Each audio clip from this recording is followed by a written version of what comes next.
Hello guys, ಇವತ್ತು day 4 of 100 days challenge. ಇವತ್ತು ಬೆಂಗಳೂರಿಗೆ ಬಂದು ರೀಚ್ ಆಗಿದ್ದಾನೆ. ಇದು ನಮ್ಮ ಮನೆ. ಅದು ಬಂದು ಆಲ್ರೆಡಿ ಮಾರ್ಕೆಟ್ ಓಪನ್ ಆಗಿತ್ತು. ಒಂದು ಟ್ರೇಡ್ ಅಂತ್ರಿ ಒಂದು ತೊಗೊಂಡಾನ. ಇದು ಇಲ್ಲಿ ಎಂಟ್ರಿ ಆಗ್ಯಾನ. ಇದು ಎಷ್ಟು ಸಲ ಐತೆ ನಂದು. ಇದು ಟಾರ್ಗೆಟ್ ಅಂತ ಫಿಕ್ಸ್ ಮಾಡಿ ತೊಗೊಂಡಾನ. ಈಗ ಸದ್ಯಕ್ಕೆ ಲಾಸ್ದಾಗ ಅಲ್ಲೇ ಒಳಗೈತಿ, ರೇಂಜ್ದಾಗ ಐತಿ. ಇನ್ನೂ ಹೆಸರು ಇಟ್ಟಾಗಿಲ್ಲ, ಟಾರ್ಗೆಟ್ ಇಟ್ಟಾಗಿಲ್ಲ. ನೋಡೋಣ. ಈಗಂತ್ರಿ 600 ಲಾಸ್ ತೋರ್ಸಕತ್ತೈತಿ. ಮುಂದೆ ಏನಾಕತಿ ಪೇಷನ್ಸ್ ಇರ್ಬೇಕು. ನೋಡೋಣ ಏನಾಕತಿ. ಲಾಸ್ ಆದರೂ ತೋರಿಸ್ತಾನೆ, ಪ್ರಾಫಿಟ್ ಆದರೂ ತೋರಿಸ್ತಾನೆ.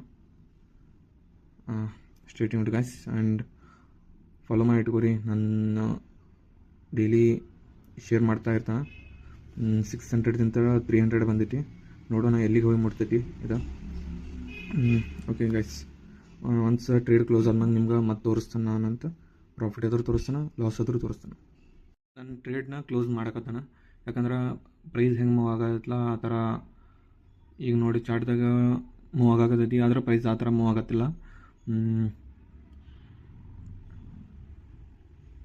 ನಾನು ಬೈ ಮಾಡಿದ್ದೇನೆ. ಅದಕ್ಕೆ ನಾನು ಎಷ್ಟು ವೆಯ್ಟ್ ಮಾಡ್ತಾನಲ್ಲ, ಅಲ್ಲೇ ಏನು ಕನ್ಸಲ್ಟೇಟ್ ಮಾಡೋಕೈತಿ ಅಂದ್ರೆ, ಯಾಕಂದ್ರೆ ಇಲ್ಲಿ ಸಪೋರ್ಟ್ ಐತಿ, ಇಲ್ಲಿ ಕನ್ಸಲ್ಟೇಟ್ ಮಾಡೋಕೈತಿ ಅಂದ್ರೆ ಪ್ರೈಸ್ ಡ್ರಾಪ್ ಆಕೈತಿ.